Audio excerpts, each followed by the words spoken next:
So, blessed day everyone. So, we are talking now about the Holy Spirit. So, I am giving you seven verses about the Holy Spirit. So, uh,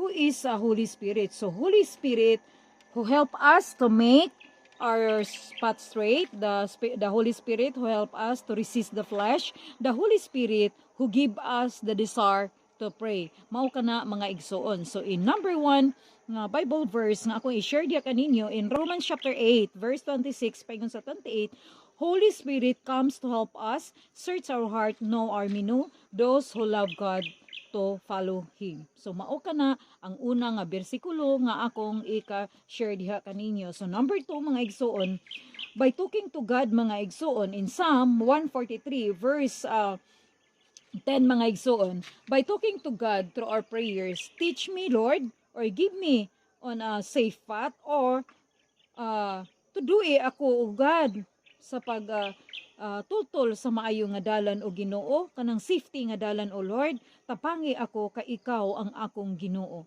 So mao kanatong buhaton diha ang espiritu mo tabang kanato.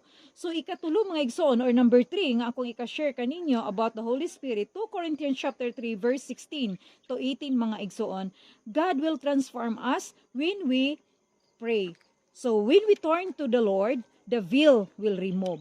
So mao kana mga igsoon, bag-o kita sa Ginoo kung kita magampo, kung balik kita dito sa Ginoo, ang tanan nga mga nakataptap sa atong kaugalingon, iya kining kuhaon, nakataptap nga dili kita makasabot, kuhaon kini sa Dios mga igsoon, pinaagi sa balaang espiritu.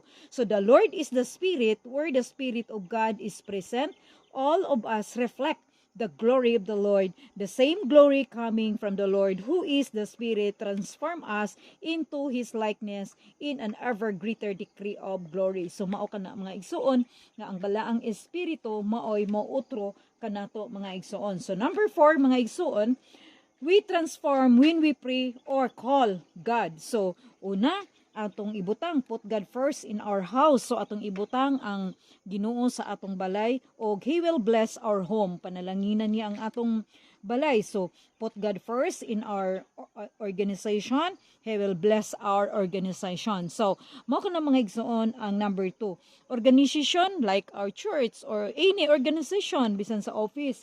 So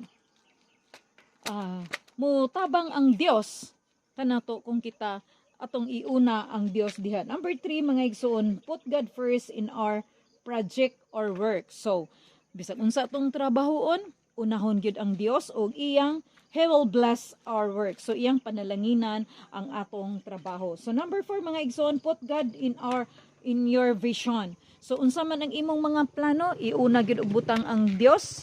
Busa unahagid ang Dios ug unya siya magpanalangin sa imong mga panglantaw nga angay nimong buhatong imong givisionan na. So He will bless your vision. So the Father God in heaven will bless you mga igsoon. So in number 5 mga igsoon,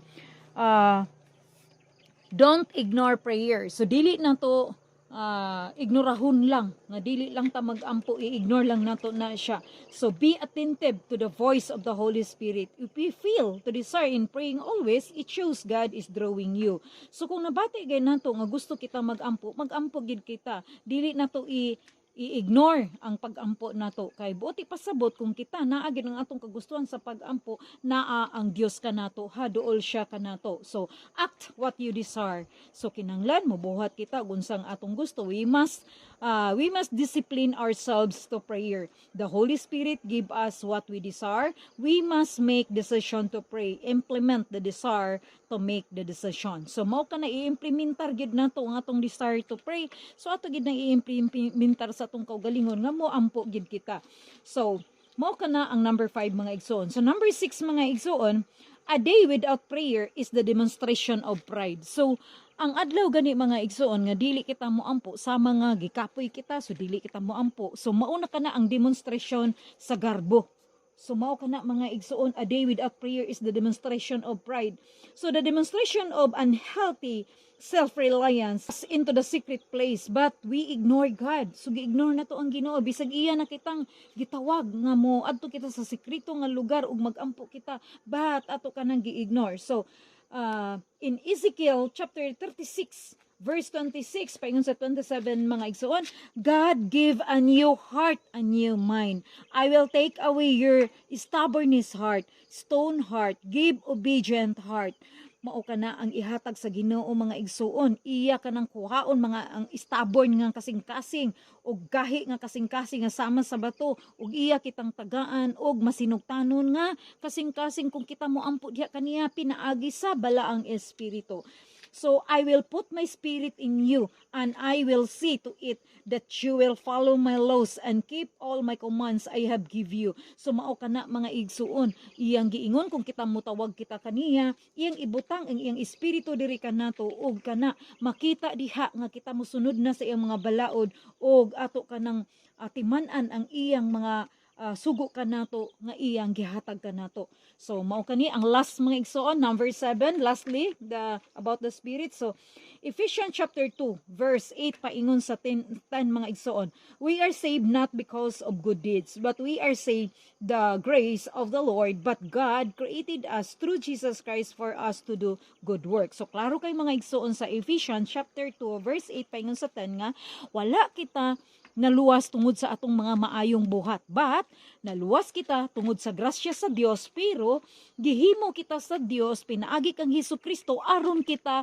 magbuhat og matarong. So klaro kay giingon diha mga igsoon sa bersikulo Ephesians chapter 2 verse 8 paingon sa 10. So all glory to God. Jesus loves you and I love you all.